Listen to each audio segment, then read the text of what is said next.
warahmatullahi wabarakatuh. Selamat pagi semuanya.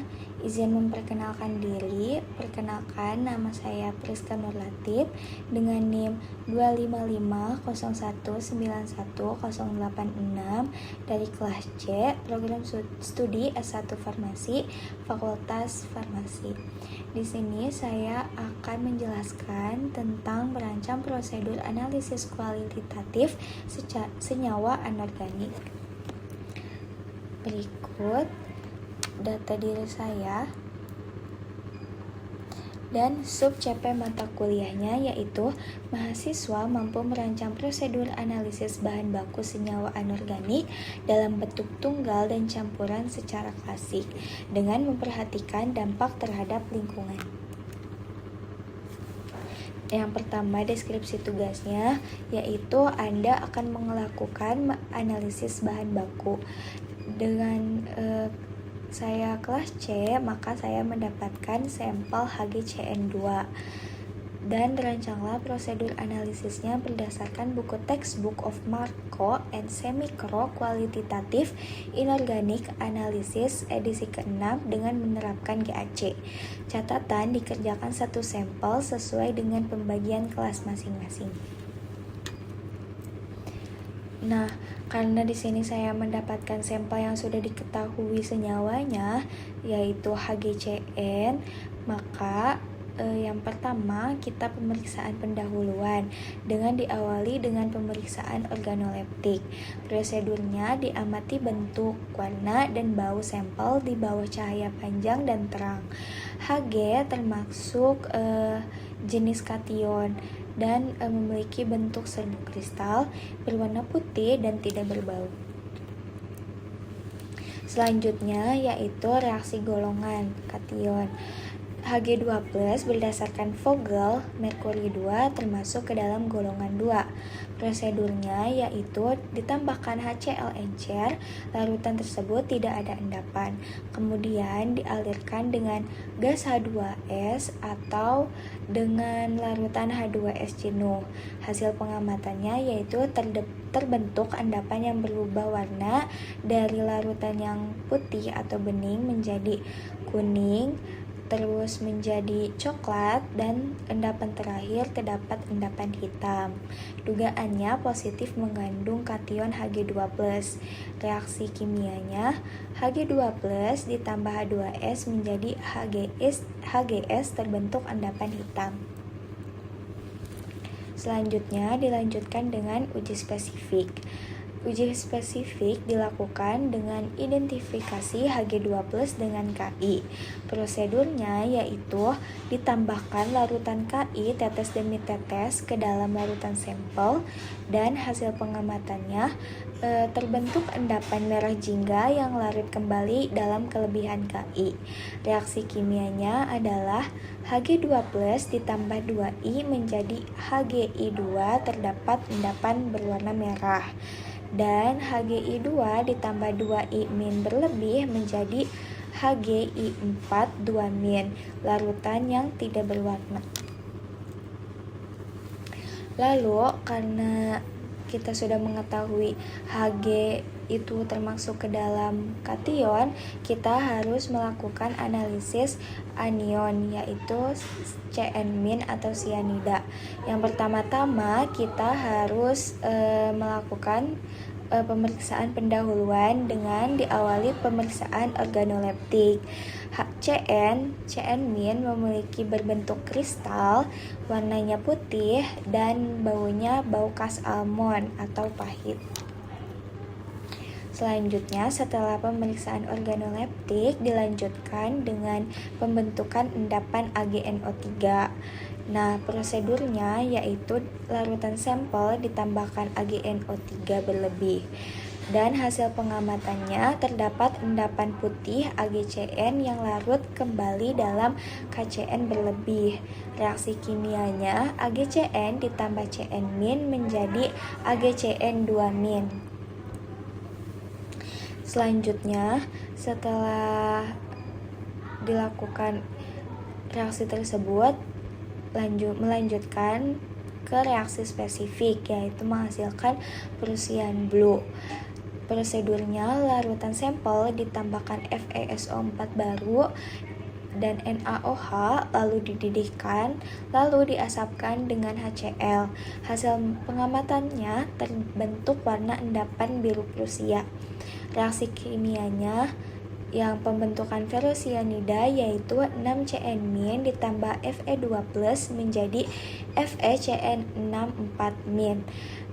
Reaksi kimia pembentukan biru Prusian setelah ditambahkan HCl dan oksidasi udara Fe3+ yaitu 3FeCN64- ditambah 4Fe3+ menjadi Fe4 FeCN63, terdapat endapan biru Prusia. Kesimpulannya yaitu terdapat bau khas dan terdapat Prussian blue, maka itu adalah senyawa Cn- atau sianida. Selanjutnya tugas yang kedua, pertanyaan yang kedua yaitu Anda akan menganalisis cemaran tembaga dalam simplisia kunyit. Rancanglah prosedur analisisnya dengan menerapkan GAC. Karena kita simplisia kunyit, maka sama seperti tadi kita harus melakukan pemeriksaan pendahuluan dengan pemeriksaan organoleptik.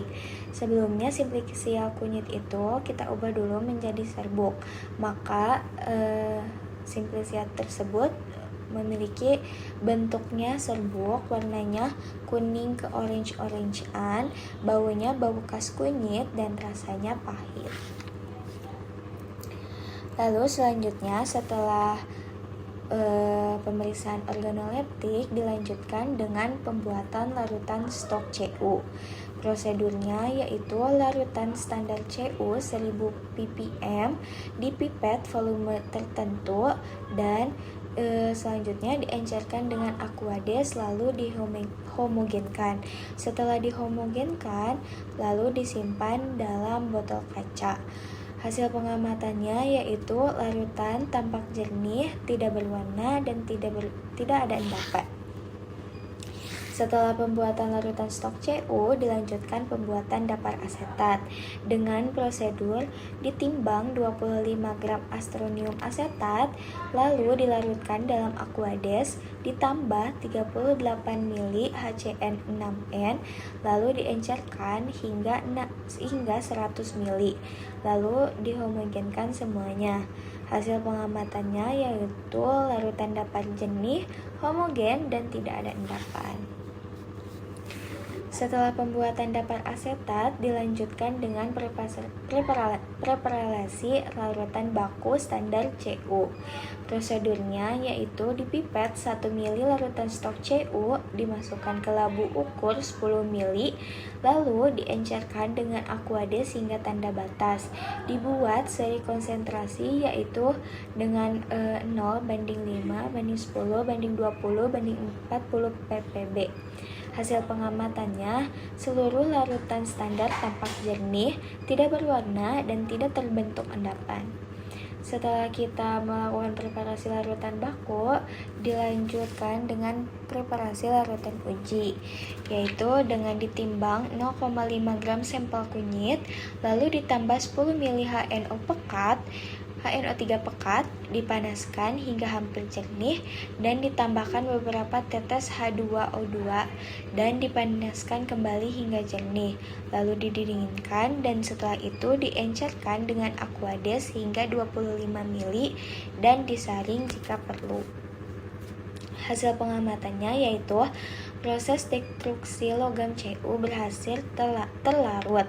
Reaksi kimianya yaitu Cu2+ ditambah 4NH3 menjadi CuNH3 4,2+, dan terbentuk warna biru tua.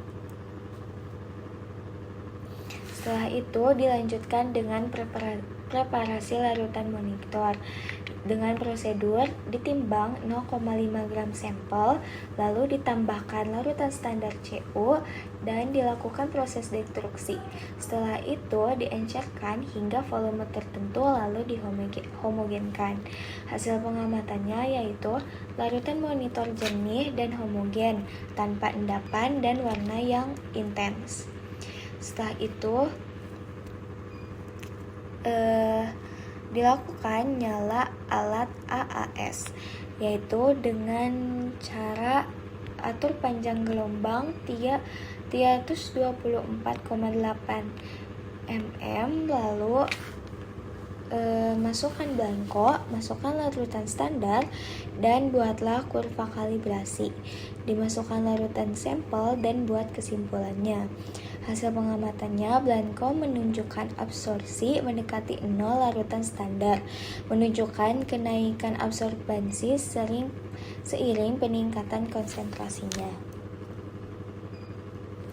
Nah, penerapan GAC dalam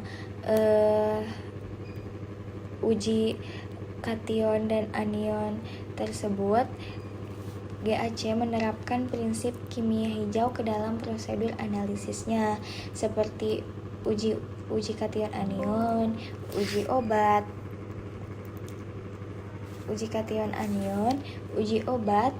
untuk meminimalkan dampak lingkungan dan risiko kesehatan. Dan prosedur yang tadi sudah menerapkan GAC dengan melakukan sampel-sampel yang ramah lingkungan. GAC juga bertujuan menghilangkan atau mengurangi penggunaan pelarut berbahaya, mengganti pelarut dengan alternatif yang lebih ramah lingkungan seperti air, etanol, atau pelarut superkritis, mengurangi jejak karbon dan emisi beracun.